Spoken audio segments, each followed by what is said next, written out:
तख्त और है, मिंबर और है। तख्त हुकूमत वालों के पास था, मिंबर आले मोहम्मद के पास। वहां हाकम बैठता था, यहां वारिस बैठते थे। वो जिस्मों पे हुक्मरानी करता था, ये रूहों पे राज करता था।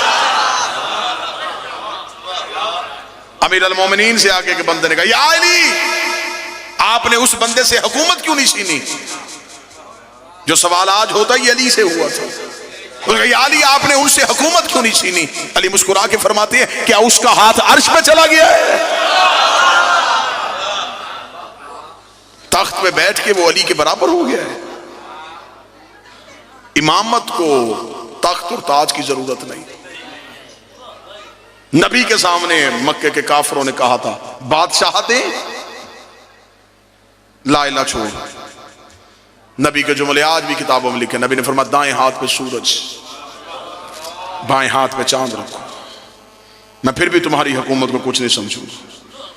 यही हुकूमत अली के सामने आई। अली का जुमला आज भी नहजुल बलागा में है। मेरे मालिक अमीर अल मोमिनीन फरमाते, उठाओ अपनी जख्मी ऊंटनी को, मेरे नजदीक तुम्हारी हुकूमत बकरी के नाक से बहते हुए पानी से भी कम था। हाय हाय हाय, मैं तुम्हारी हुकूमत को क्या समझू? यही हुकूमत लालच बन के हसन के सामने आई। हसन ने जलाल में ठोकर मार के कहा, तुम्हें नहीं पता तुझे मेरे बाप ने तलाक दी है, और जिसे बाप तलाक दे वो बेटों पे हराम हो जाते। हुकूमत धमकी बन के हुसैन के सामने आ गई। हुसैन ने पुर्जे ही उड़ा दिए। इमामत तख्त और ताज की मोहताज नहीं। तख्त छीन लिया अली से तो क्या समझे कि वारिस रसूल हो गए? जब हसन से तख्त छीना गया, क्या कहने, जुमला मेरी जुबान पे आ गया है तो अब मैं हलक पे आया हुआ जुमला निगलू ना उगलू। मेरे मालिक हसन से तख्त छीना गया। मेरे मौला हसन को दरबार में बुलाया गया। मेरे मौला हसन दरबार में आते ही मेरा मौला हसन ने जो तख्त पे बैठा हुआ था, मेरे मौला हसन का जुमला मैं तारीख में ना दिखा सकूं, मैं जुबान काट दूं। मेरे मौला हसन की आवाज आई, उतर लकड़ियों के ढेर से नीचे। ओए ओए, उतर लकड़ियों के ढेर से नीचे। उसने कहा, हसन ये तख्त है। फरमाया, लकड़ियों का ढेर है। अच्छा, खिलाफत में और इमामत में फर्क क्या होता था? बात बड़ी बारीक है, लेकिन यकीनन जितना मजमा बेदार है बात समझ जाएगा। खलीफा में और इमाम में क्या फर्क होता है? खलीफा जब घर से आता था तो आम इंसान होता था, जब बैयत करवाता था तो खलीफा हो जाता था। घर से आम इंसान निकलता था, बैयत करवा के स्टेटस बदल जाता था, खलीफा हो जाता था। इमाम जब घर से निकलता था तब भी इमाम होता था।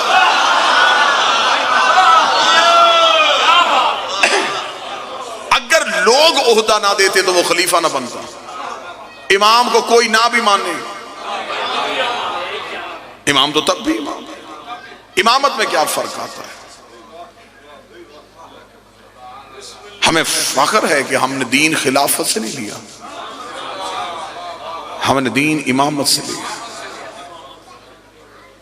आज अगर कोई मेरा सुन्नी भाई कहता है ना कि हम कहते हैं जी कि हुसैन और यजीद में जो जंग थी इसमें हुसैन हक में थे, मैंने पूरे मुल्क में ये बात की है और बादशाह हुसैन ने ड्यूटी मेरी लगाई थी और मैंने पूरे हसन तरीके से की। आज फिर यहां करता हूं, कोई बंदा सिवाय अहले बैत के मानने वालों के, खिलाफत का मानने वाला अपनी खिलाफत के दायरे में रह के मुझे यजीद की हुकूमत को गलत साबित करके दिखाए।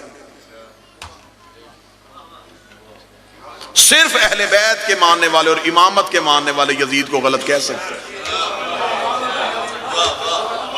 खिलाफत वाले यजीद को गलत कह ही नहीं सकते। ये मजमा जज बन जाए मैं दलील देने लगूं। तुम कहते हो यजीद की हुकूमत गलत थी, कैसे गलत थी? बादशाह हुसैन इज्जत, तुम बताओ तुमने पहला खलीफा कैसे बनाया था? वोटों से। तो फिर यजीद के पास भी तो वोटें थी। अगर उस दौर में वोटों वाला खलीफा हो सकता है तो फिर यजीद खलीफा क्यों? वहां भी वोटें, यहां भी वोटें। उनकी वोटिंग में और इसकी वोटिंग में फर्क था। वहां सिर्फ मदीने की वोटें थी, इसने दुनिया के तीसरे हिस्से से बैयत करवा ली थी। इसका मतलब फिर इसकी खिलाफत तो उससे भी बड़ी हो गई।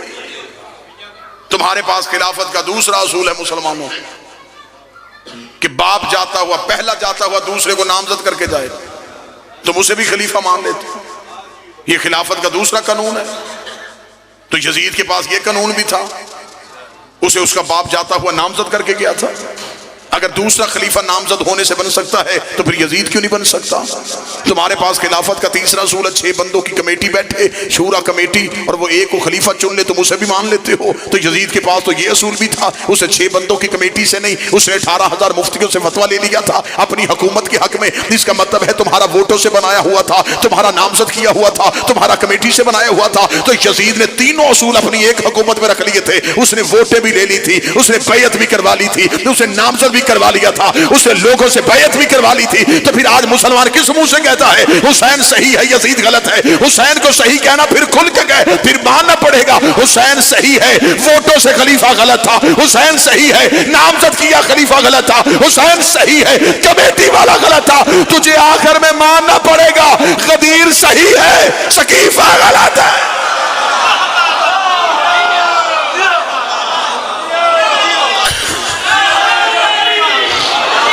तुझे आखिर में मानना पड़ेगा। बिस्मिल्लाह।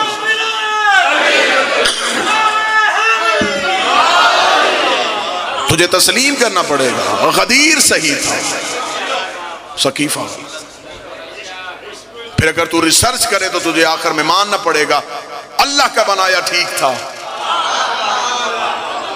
बंदों का बनाया गलत। हमारे साथ डिबेट करो, हमारे साथ मुनाजरा करो, हमें दूर ना करो, हमें करीब करके हमसे।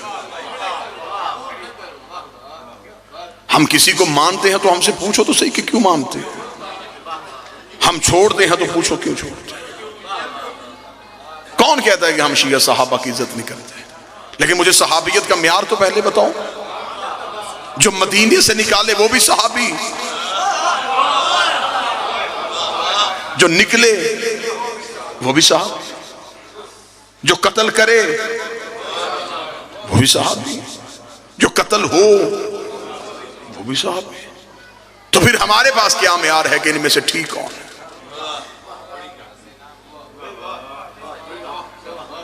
मेरी कौम के बच्चों को परेशान कर देते जी, अल्लाह कुरान में कहता है नबी की बीवियां तुम्हारी माएँ हैं, और शिया एहतराम नहीं करते। कौन कहता है कि हम नबी की बीवियों का एहतराम नहीं करते? अगर हम किसी नबी की जौजा को उसकी रिश्तेदारी की वजह से छोड़ते, बात समझ आ रही? अगर जो हम पे एतराज है कि ये एक बीबी को रिश्तेदारी की वजह से नहीं मानते, अगर हम रिश्तेदारी की वजह से छोड़ते तो हम उम्मे हबीबा को छोड़ते।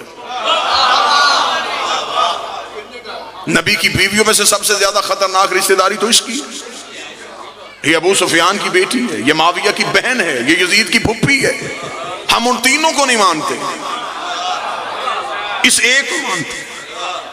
मैं शिया घर में बच्चियों के नाम इस बीबी के नाम पे दिखा सकता, और हमें तारीख में इसका लंबा चौड़ा वाकयात भी नहीं मिले, बस एक वाकया मिला, उससे हमें इस बीबी के किरदार का पता चल गया। जब फतेह मक्का के बाद बाप बेटी को मिलने के लिए घर आया था, इस नेक नीयत वाली बीबी ने ये कह के नबी का चमड़े का बिस्तर बाप के नीचे से खींच लिया था, और जा बाबा ये पाक है, तू नापाक है।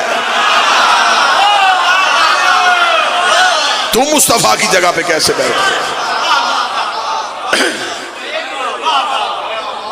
मैं मिंबर पे कह रहा हूं, मैं अकीदे पे मुनाफकत नहीं करता। अगर ये बीबी भी नबी की जगह पे बाप बिठा देती, हम छोड़ देते। हमारा म्यार नबी है कि मोहम्मद से वफात होने तो हम तेरे। अल्लाह तो कुरान में कहता है नबी की बीवियां तुम्हारी माएँ हैं। हर आयत का कोई ना कोई शान नजूल तो होता है। मैं मिंबर पे पानी मांगू तो इसका मतलब क्या है कि मुझे प्यास है। अल्लाह ने कुरान में कहा नबी की बीवियां तुम्हारी माएँ हैं। आयत मौलवी बार बार हमारे आगे कर रहा है, ये क्यों नहीं बताता कि आई क्यों थी?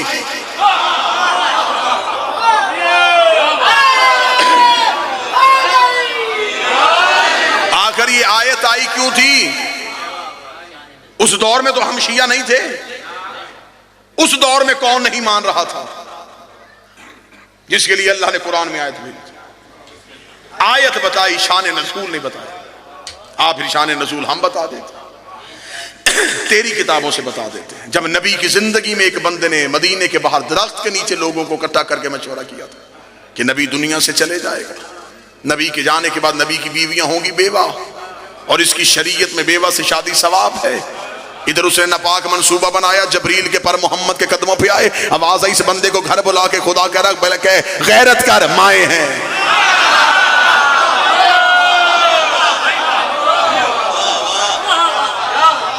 ये नहीं किया नबी की बीवियां खालाएं हैं, नबी की बीवियां तुम्हारी फुफियां हैं, माए हैं, माए हैं। जो आज शिया होके कहता है सैयदादी का अकद गैर सैयद से जायज है, खुदा ने कुरान में कहा नबी की बीवियां तुम्हारी माँ है, माँ भी हराम होती है और माँ की बेटी भी हराम है।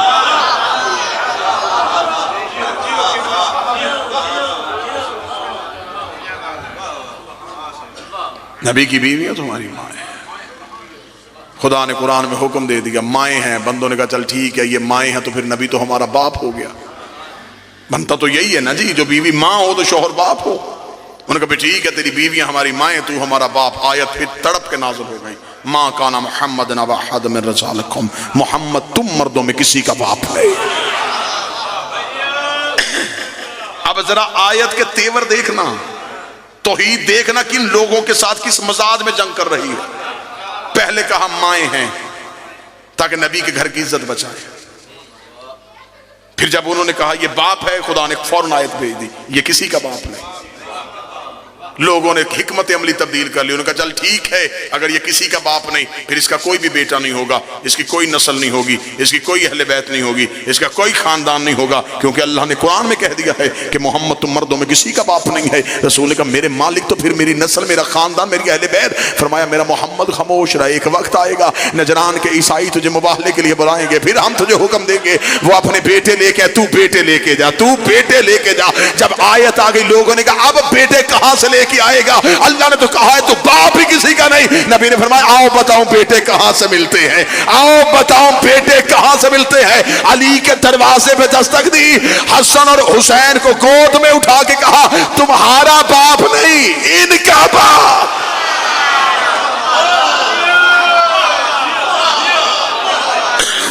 तुम्हारा बाप नहीं इनका बाप। बेटियां 4 होती तो यकीनन रसूल मुबाहले में किसी और को भी लेके जाता। बानी मजलिस का हुक्म था फदक के हवाले से इंशाअल्लाह जिंदगी बाकी तो हक ज़हरा पढ़ा जाएगा। बेटियां 4 होती तो मुबाहले में बाकी भी जाती। आज किसी सैयद के सर पे कुरान रख के पूछ किसकी औलाद है, वो शजरा ज़हरा से मिला है। जंगलों में रुली तो ज़हरा की बेटी, बाजारों में गई तो ज़हरा की बेटी। मुझसे पहले जनाब बाज लोग मजमे से कह देते हैं कि जी मुसाइब सख्त पढ़ा जाता है। मुसाइब है ही सख्त, मुसाइब नरम होता तो सजाद लहू होते। ये मैं कब्र हुसैन पे हाथ रख के कह रहा हूं, जो किताबों में लिखा गया है उसका 5% भी अभी मिंबर पे नहीं पढ़ा गया। अगर मिंबर से वो मुसाइब पढ़ दिया जाए जो किताबों में लिखा है, मुझे इस मिंबर के तकद्दुस की कसम है बारगाहों से बंदे नहीं जनाजे उठे। मौला हुसैन की कसम है किताब से रवायत पढ़ते हैं, किताब बंद कर देते हैं, रो रो के मौला से खैरात मांगते हैं, मौला ये रवायत कैसे पढ़ेंगे।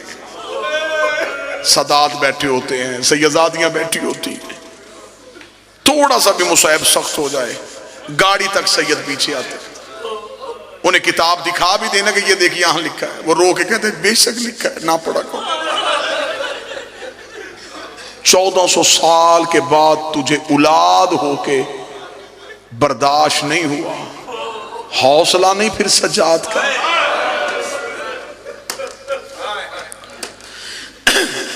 एक दलील मैं मातमियों को देने लगा हूं। शाम का बाजार नहीं पढ़ा गया, ना मैं पढ़ूंगा, मैं गैर सैयद हूं, मुझे अपनी हैसियत और अपनी औकात का अंदाजा है। किसी सैयद से पूछना कि बाजार शाम में क्या हुआ, जितना मेरा बनता है उतना मैं इशारा कर देता हूं। जिस सज्जाद ने अकबर की बर्छी बर्दाश्त कर ली थी, कुछ ना कुछ तो शाम में हुआ है जो उसका जिगर फट गया।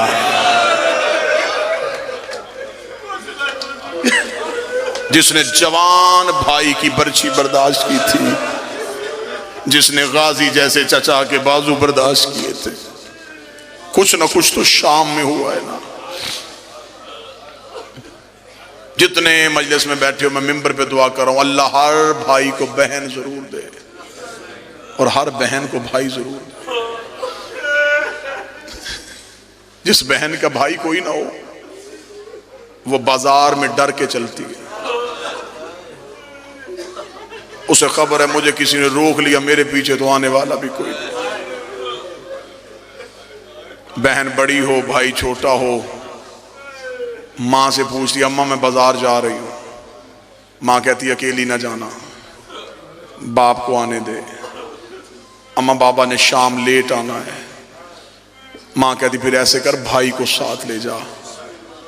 4 साल का भाई बहन हाथ पकड़ के बाजार में ले जाती है।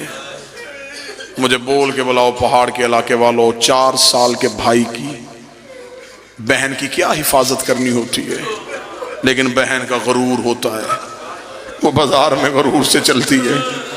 उसे पता है कि मेरे साथ मेरी गैरत का वारस सारा है।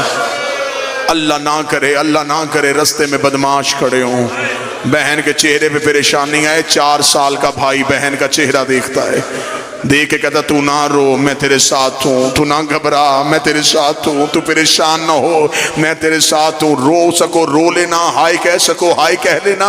4 साल का भाई बहन को तसल्लियां देता है। शाम के बाजार में सज्जाद की 4 साल की बहन हर मोड़ पे सज्जाद का हाथ पकड़ के रो के कहती थी तू ना रो मैं तेरे साथ हूँ, तू ना घबरा मैं तेरे साथ हूँ। सज्जाद की आवाज आई सकीना, भाई बहनों को तसल्लियां देते हैं, तू बहन हो के मुझे तसल्ली दे रही है। रोक गदी इसलिए तसल्लियां दे रही हो, मैं मर गई तू जनाजा उठा लेगा, अगर तू मर गया बाजार में जनाजा कौन?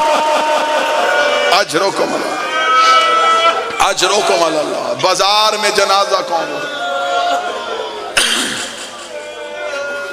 पीर मुर्शिद सरकार बाबा अनवार शाह सरकार मजलिस में तशरीफ फरमाए, उनसे इजाजत लेके मैं एक दर्द पढ़ने लगा।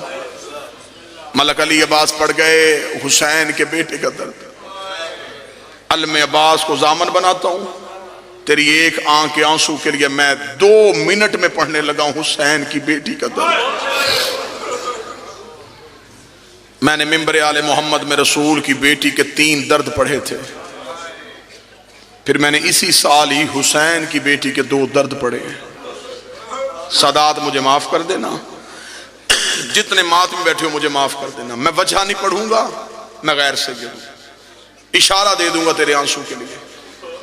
दर्द पहली बार तेरी समातों से टकरा रहे हो, शक की वादी में न जाना। जितनी कसमें मुझसे मिंबर पे लेनी है मुझसे मिंबर पे ले ले। बादशाह हुसैन की इज्जत की कसम है, वो दर्द जरूर सुनना। सारी जिंदगी तुमने जाकरों से सुना, सज्जाद ने बहन कुर्ते में दफनाई, ऐसा ही है। किसी एक बंदे ने भी कभी नहीं पूछा कि क्यों दफनाई। क्या सोच के रो लेते थे कि गरीब था हमारा मौला, मेरे मौला के पास देने के लिए कफन नहीं था, जिसके बाप का लिबास जन्नत से आ गया था वो बहन का कफन नहीं मंगवा सकता था। सज्जाद ने बहन को कफन क्यों नहीं दिया? मजबूरी गुर्बत तो नहीं थी। अगर तेरे जिगर में ताकत हो, तू बर्दाश्त कर सके तो मैं इशारा पढ़ूं। बात नहीं खोलने लगा, इशारा करने लगा हूं। 10 मुहर्रम को मातमी करता है जंजीर का मातम, सारा दिन मातमी रहता है जुलूस में। शाम को मातमी घर आता है। मातमी जब घर आता है, बहन ने करने होते हैं भाई के जख्म साफ। माँ करीब आके खड़ी हो जाती है, रोक कहती कमीज आहिस्ता उतारना, तेरी कमीज तेरे जख्मों से चिमट गई है, तू मातम नहीं कर सका, तेरा अपना मुकद्दर है। कमीज आहिस्ता उतारना, तेरी कमीज तेरे जख्मों में चिमट गई है। मुझे बोल के बताओ, जिसने 4 घंटे कमीज पहनी थी, शाम को उसकी कमीज नहीं पुत्र थी जिसने 1 साल कुर्ता पहना था। ज़ैनब की आवाज आई, सज्जाद सकीना कुर्ते में दफना दे। जो बंदा मातम नहीं कर सका, मुझे ज़ैनब की चादर की कसम है, बड़ी बतूल को एक ताजियाना लगा था और वो दाएं हाथ से तस्बीह नहीं कर सकी। रख मेरे सर पे कुरान। करबला से लेके शाम तक शिमर के हाथ में लोहे का ताजियाना था। हर मोड़ पे हुसैन की बेटी रो रो के कहती रही, सज्जाद मेरी हड्डियां टूट गई है, सज्जाद मेरा पहलू जख्मी हो।